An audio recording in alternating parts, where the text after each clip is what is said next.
അത് രാവിലെ സമയത്തിന് കർത്താവിനെ സ്തുതിക്കുന്നു. കർത്താവ് നമ്മളെല്ലാം സൂക്ഷിച്ച് ക്ഷമത്തോടെ എല്ലാം കൂട്ടിക്കൊണ്ട് വരുത്തിയുള്ള ദൈവത്തിൽ വിശ്വസ്തയ്ക്കായി ദൈവത്തെ സ്തുതിക്കുന്നു. Psalms 121. ഞാൻ എന്റെ കണ്ണ് പർവ്വതങ്ങളിലേക്ക് ഉയർത്തുന്നു, എനിക്ക് സഹായം എവിടെ നിന്ന് വരും? I lift up my eyes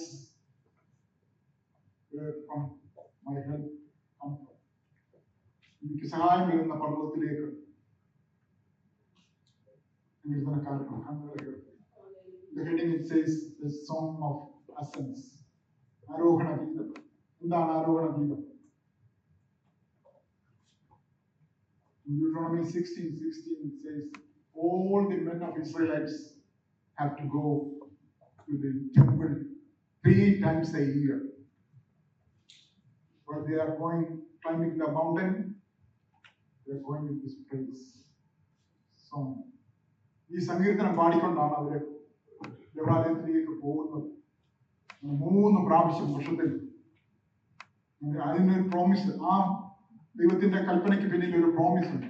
നിങ്ങൾ 3 വർഷത്തിൽ 3 പ്രാവശ്യം എന്റെ സന്നിധിയിൽ വരുവാണെങ്കിൽ I will take care of you. I will fight for you.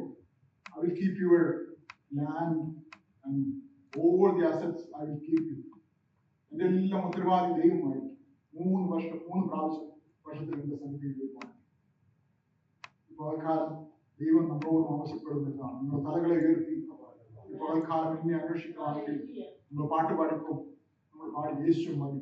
നമ്മുടെ നഷ്ടങ്ങളെ ലാഭമാക്കുവാൻ, ഭാരങ്ങളെ തീർക്കുവാൻ, രോഗങ്ങളെ സൗഖ്യമാക്കുവാൻ, എല്ലാത്തിനും മതിയായ ഒരു ദൈവത്തെ നമ്മളിവിടെ കാണുന്നു. തലകളെ ഉയർത്തുന്ന കാര്യം പറയുമ്പോൾ അതിൽ വിദഗ്ധനായ ഒരു മനുഷ്യന്റെ ദിവസത്തിലുണ്ട്. അബ്രഹാം എന്ത് പറഞ്ഞാലും തല ഉയർത്തുന്നു. ആദ്യമായിട്ടൊക്കെ അബ്രഹാം തല ഉയർത്തി, ദൈവം പറഞ്ഞ തല ഉയർത്തി നോക്ക്, east, west, north, south, I will give you all the land until where you can see.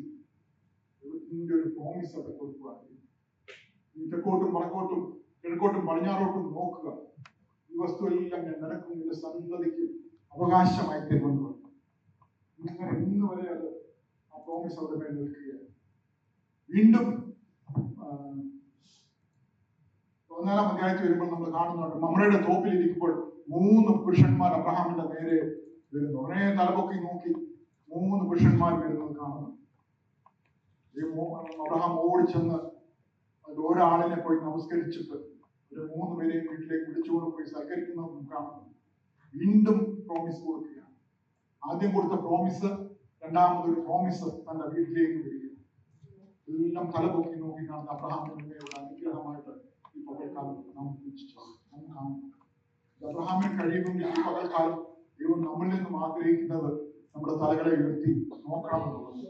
ഞാൻ കഴിഞ്ഞ ദിവസം എന്റെ ബ്രദറിനെ ഈ സങ്കീർത്തനം ഞാൻ ധ്യാനിച്ചുകൊണ്ടിരുന്നപ്പോൾ എന്റെ ബ്രദറിനെ എന്നെ വിളിക്കാൻ കഴിയായി. ഡോക്ടർ പറഞ്ഞിട്ടുണ്ട്, ഫോണും ഇനി താത്ത് പിടിച്ച് നോക്കിക്കൊണ്ടിരിക്കരുത്, തല ഉയർത്തി നോക്കണമെന്ന്. സെയിം കാര്യം ഈ കാര്യത്തിൽ എന്റെ കോയിൻസിഡൻസ് എന്തുവാണ്? ഇന്നത്തെ തലമുറ എല്ലാം നോക്കിയിരിക്കുന്നത്, ഞാൻ ഉൾപ്പെടെ ഉള്ളവര് നോക്കുന്നത് ഇങ്ങനെ ഫോണിലോട്ടാണ്. തലകളെ ഉയർത്താൻ നമുക്ക് സമയമുണ്ടോ ഇല്ലയോ എന്ന് നമ്മൾ പകൽക്കാലം ഒന്ന് ചോദന ചെയ്യണം. തലകളെ ഉയർത്തിയാൽ നമുക്ക് അബ്രഹാം തലകളെ ഉയർത്തി നോക്കി 3 പുരുഷന്മാർ തന്റെ ഭവനത്തിലേക്ക് വരുന്നതാണ് കണ്ടത്. ദൈവമെന്ന് തിരിച്ചറിയുവാൻ അബ്രഹാമിന് കഴിഞ്ഞു. വീണ്ടും അബ്രഹാം ഇസ്ഹാക്കിനെ യാഗം കഴിക്കാൻ പോകുന്ന ഒരു സമയമുണ്ട്. യാഗം കഴിക്കാൻ പോകുന്ന സമയത്ത് ഇസ്ഹാക്ക് ചോദിക്കുന്നുണ്ട്, വിറവുണ്ട്, തീയുണ്ട്, എല്ലാം ഉണ്ട് നമുക്ക്, പക്ഷെ യാഗവസ്തു ഇവിടെ, ആടെവിടെ? അബ്രഹാം പറഞ്ഞു, യഹോവ കരുതിക്കൊള്ളും.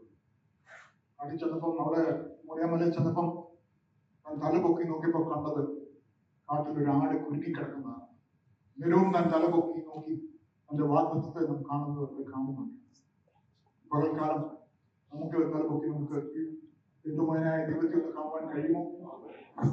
അബ്രഹാം തലപൊക്കി നോക്കിയപ്പോൾ ആദ്യം കണ്ടത് അപ്പോസ്തല പ്രവൃത്തി 7:2 പറയുന്നത്, തേജോമയനായ ദൈവം താൻ യാത്ര പുറപ്പെടുന്നതിന് മുമ്പേ തനിക്ക് പ്രത്യക്ഷനായെന്നാണ് നമ്മൾ കാണുന്നത്. വീണ്ടും ഉൽപ്പത്തി 14:18 താൻ കാണുന്നത് അത്യുന്നതനായ ഒരു ദൈവത്തെ കാണുന്നത്. വീണ്ടും ഉൽപ്പത്തി 21:33 കാണുന്നത് നിത്യനായ ഒരു ദൈവത്തെ, ഇറ്റേണൽ ഗോഡിനെ താൻ കാണുന്നത്. ഓരോ പ്രാവശ്യം താൻ കാണുമ്പോഴും ദൈവത്തോടുള്ള അടുപ്പം, ദൈവത്തിനുള്ള വലിപ്പം ഇങ്ങനെ കൂടി വരുന്നതായിട്ട് നമുക്ക് കാണുന്നു. ഈ പകൽക്കാലം നമ്മൾ എങ്ങനെയാണ് നമ്മുടെ ആത്മീയ ജീവിതത്തിൽ മുന്നോട്ട് നമ്മൾ പോകുന്നുണ്ടോ, അതോ നിൽക്കുന്നവരോ, അതോ പുറമോട്ട് പോകുന്നുണ്ടോ? ഈ പകൽക്കാലം ഒന്നും നമ്മളെ ശോധന ചെയ്യേണ്ട ആവശ്യം. ഇപ്പോൾ അങ്ങനെയുള്ള അബ്രഹാമിനോട് ദൈവം പറയുന്നത്, എനിക്ക് സന്തതി എന്തെന്ന് ചോദിച്ചപ്പോൾ ദൈവം പറഞ്ഞു, ഞാൻ ഉടനെ സന്തതി തരാമെന്നല്ല പറയുന്നത്, ഞാൻ നിന്റെ പരിചയം അതിമഹത്തായ ഫലമാണ്. നമ്മൾ പടിപ്പഴയെല്ലാം നമ്മൾ പറഞ്ഞു യേശു മതിയെന്ന്. ഇന്ന് ലോകമെല്ലാം അനേക കാര്യങ്ങളുടെ പിന്നാലെ പാഞ്ഞുകൊണ്ടിരിക്കുകയാണ്. ലോകം ഇങ്ങനെ അതിവേഗം സ്റ്റാൻഡേർഡും ടെക്നോളജി എല്ലാം കൂടിക്കൊണ്ടിരിക്കുകയാണ്. പക്ഷെങ്കിൽ ദൈവത്തെ അന്വേഷിക്കുന്ന ഒരു തലമുറ ഉണ്ടോ എന്ന് നമ്മൾ ചോദ്യം ചെയ്യേണ്ടിയിരിക്കും. ദൈവമില്ലെങ്കിൽ നമുക്ക് യാതൊന്നുമില്ല. യേശു നമ്മോടുകൂടി ഇല്ലെങ്കിൽ, യേശുവിനെ നമുക്ക് കിട്ടിയില്ലെങ്കിൽ നമുക്ക് ഒന്നുമില്ല. യേശു ഉണ്ടെങ്കിൽ നമുക്ക് സകലവുമുണ്ട്. അനേക പണക്കാർ കഴിഞ്ഞ ദിവസങ്ങളിലൊക്കെ അനേകർ എന്റെ ജീവനെയൊക്കെ ഓടിക്കും. കഴിഞ്ഞ ദിവസം കാലിഫോർണിയയില് തീ പിടിച്ചു, 14,000 ഏക്കർ നഷ്ടപ്പെട്ടു. ഒരാൾ ടി വി വന്നിട്ട് പറഞ്ഞിപ്പം കാലാവസ്ഥയ്ക്കൊന്നും സീസണൊന്നും ഒരു ഓർഡർ ഇല്ല. ഇപ്പൊ മനുഷ്യനും ഒരു ദൈവത്തോട് ഒരു ഓർഡർ ഇല്ല, ദൈവത്തെ അന്വേഷിക്കുന്നില്ല. അതുകൊണ്ട് പ്രകൃതി പോലും ഓർഡറുകളെല്ലാം വിട്ടിരിക്കുകയാണ്. എന്നാൽ ദൈവത്തിന്റെ പരിപാലനം തന്നെ വിളിച്ചപേക്ഷിക്കുന്നവർക്കുണ്ടെന്നാണ് ഈ സങ്കീർത്തനം ദൈവവചനം പുറത്തു തരുന്നത്. പകൽ സൂര്യനും 6ാമത്തെ വാക്യം ഇങ്ങനെ നമ്മൾ വായിക്കുന്നത്, പകൽ സൂര്യനെങ്കിലും രാത്രി ചന്ദ്രനെങ്കിലും നിന്നെ ബാധിക്കുകയില്ല. സൂര്യൻ ബാധിക്കുന്ന ആരെങ്കിലും കേട്ടിട്ടുണ്ടോ? കഴിഞ്ഞ ദിവസം ഇന്ത്യയിലെ ചൂട് കൂടി 120 ഡിഗ്രി വന്ന് 50 പേരാണ്, ഓൾമോസ്റ്റ് 50 പേരാണ് ഒറ്റ ദിവസം മരിച്ചത്. നമ്മളെ പരിപാലിക്കുന്ന ദൈവത്തെ നാം ഈ പകൽക്കാലം തിരിച്ചറിയും. ഹെയില് വീണ് എന്തെല്ലാം സംഭവങ്ങൾ ഉണ്ടായി നമ്മുടെ ചുറ്റുപാട് അറിഞ്ഞോ? കഴിഞ്ഞ ദിവസത്തെ റെക്കോർഡ് ഹെയിൽ വീഴ്ചയായി 7.5 ഇഞ്ചുള്ള ഹെയിലാണ് നമ്മുടെ അടുത്ത ചുറ്റുപാടുകളിൽ വീണത്. ദൈവം അന്നേരവും നമ്മളെല്ലാം സൂക്ഷിച്ചു. പകൽക്കാലം ദൈവത്തിന്റെ പരിപാലനം. പക്ഷെ ഇസ്രായേൽ മക്കളെ ദൈവം ഇങ്ങനെ പരിപാലിച്ച് തങ്ങൾക്കുള്ള പ്രൊവിഷനും പ്രോമിസും എല്ലാം കൊടുത്തു കൊണ്ടുപോകുമ്പോൾ അവർക്കൊന്നും ദൈവത്തിന്റെ പരിപാലനം തിരിച്ചറിയാൻ കഴിഞ്ഞു. ഞാൻ പറഞ്ഞത് ഒരു ആരോഹണ ഗീതമാണ്. യഹൂദൻ തന്റെ ദേവാലയത്തിലേക്ക് പോകുമ്പോൾ പാടുന്ന ഒരു സങ്കീർത്തനം. പക്ഷെ ദൈവം യഹൂദ ദേവാലയത്തെ തകർത്ത് കളഞ്ഞു. എന്താ കാരണം എന്നറിയാമോ? വിശ്വാസം. ദൈവം രാജാക്കന്മാരുടെ സിംഹാസനങ്ങളെല്ലാം അവസാനിപ്പിച്ചു. എന്താണ് കാരണം എന്നറിയാമോ? വിശ്വാസം. ഇപ്പൊ പകൽക്കാലം ഈ ദൈവത്തിൽ വിശ്വസിക്കുവാൻ ഇവിടെ ആയിരിക്കുന്നവരെ എല്ലാം ഞാൻ ആഹ്വാനം ചെയ്യുന്നതാണ്. ദൈവം നമ്മളെ സഹായിക്കട്ടെ. സങ്കീർത്തനങ്ങൾ 3:3 പറയുന്നത്, നീയോ യഹോവയുടെ പരിപാലകനും തല ഉയർത്തുന്ന ദൈവവുമാകുന്നു. നമ്മുടെ തലകളെ ഉയർത്തുവാൻ ഈ ദൈവം നമ്മളെ സഹായിക്കും.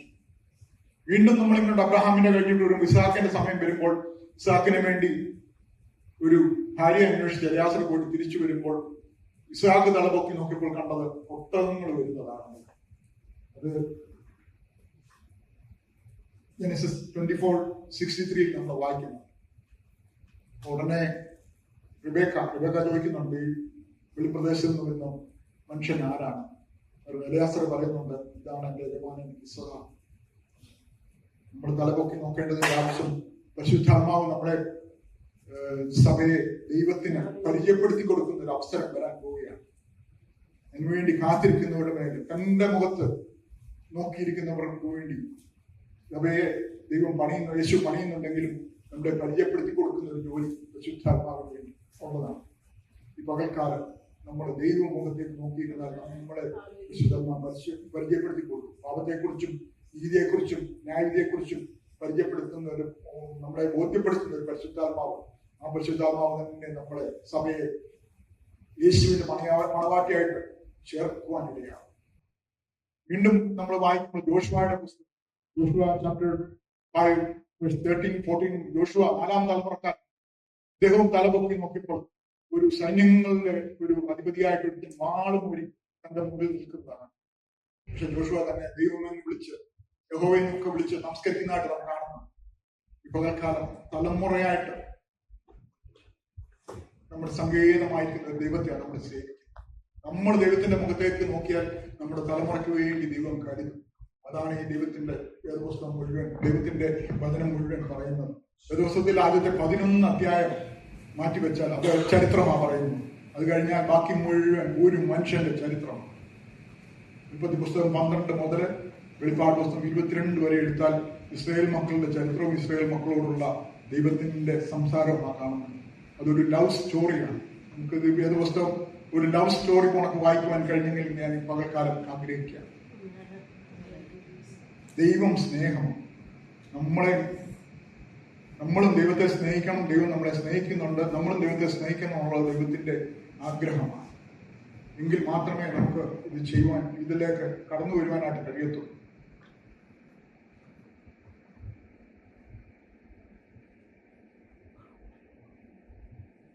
ഇങ്ങനെ ദൈവമുഖത്തിൽ നോക്കി നിൽക്കുന്ന ഒരാളിനെ 7-ാമത്തെ വാക്യം പറയുന്നത്, യഹോവ ഒരു ദോഷവും തട്ടാതെ നിന്നെ പരിപാലിക്കും, അവൻ നിന്റെ പ്രാണനെ പരിപാലിക്കും. യഹോവ നിന്റെ ഗമനത്തെയും ആഗമനത്തെയും ഇന്നു മുതൽ എന്നേക്കും പരിപാലിക്കും. ദൈവത്തിന്റെ provision, promises are provision, promiser is precious than the promises. ദൈവമുഖത്തേക്ക് നോക്കിയാൽ നമ്മളെ ദൈവം പ്രോമിസ് കൊണ്ട് പ്രൊവിഷൻ കൊണ്ട് ദൈവം അബ്രഹാം ദൈവത്തോട് ചോദിച്ചു, ഇതെങ്ങനെ സംഭവിക്കുമെന്ന്. തെക്കും വടക്കും നോക്കി ഇതൊക്കെ എങ്ങനെ സംഭവിക്കുമെന്ന്, വാഗ്ദത്ത സന്തതിയൊക്കെ എങ്ങനെ ലഭിക്കുമെന്ന് ചോദിച്ചു. ദൈവം പറഞ്ഞു, ഞാൻ നിന്റെ മഹത്തായ പരിചയം പ്രതിഫലവുമാണ്. സെയിം ക്വസ്റ്റ്യൻ ഇസ്ഹാക്ക് ചോദിക്കുന്നുണ്ട്. എല്ലാം ഉണ്ട്, യാഗത്തിനുള്ള വസ്തു, യാഗത്തിന്റെ മൃഗം എവിടെയെന്ന് ചോദിക്കുമ്പോൾ അബ്രഹാം പറയുന്നുണ്ട്, ദൈവം കരുതിക്കൊള്ളു. നമുക്ക് തലമുറകളിൽ നിന്ന് അനേക ചോദ്യത്തിന്റെ മുമ്പിൽ ദൈവം തലമുറകളൊക്കെ ദൈവത്തെയൊക്കെ വിട്ടുപോകുന്നതിന്റെ മധ്യത്തില് നമ്മൾ ദൈവത്തിൽ ഉറച്ചു നിൽക്കുവാണെങ്കിൽ നമുക്ക് ദൈവത്തെ കാണിച്ചു കൊടുക്കുവാൻ, ദൈവത്തിന്റെ പ്രോമിസ് അവർക്ക് അവിടെ മേൽ പകരുവാൻ എല്ലാം ദൈവത്തിൽ നിന്ന് നോക്കിയാൽ സാധ്യമാവും. ഈ പകൽക്കാലം അതിനായി ദൈവം നമ്മളെ സഹായിക്കട്ടെ എന്ന് ആഹ്വാനം ചെയ്തുകൊണ്ട്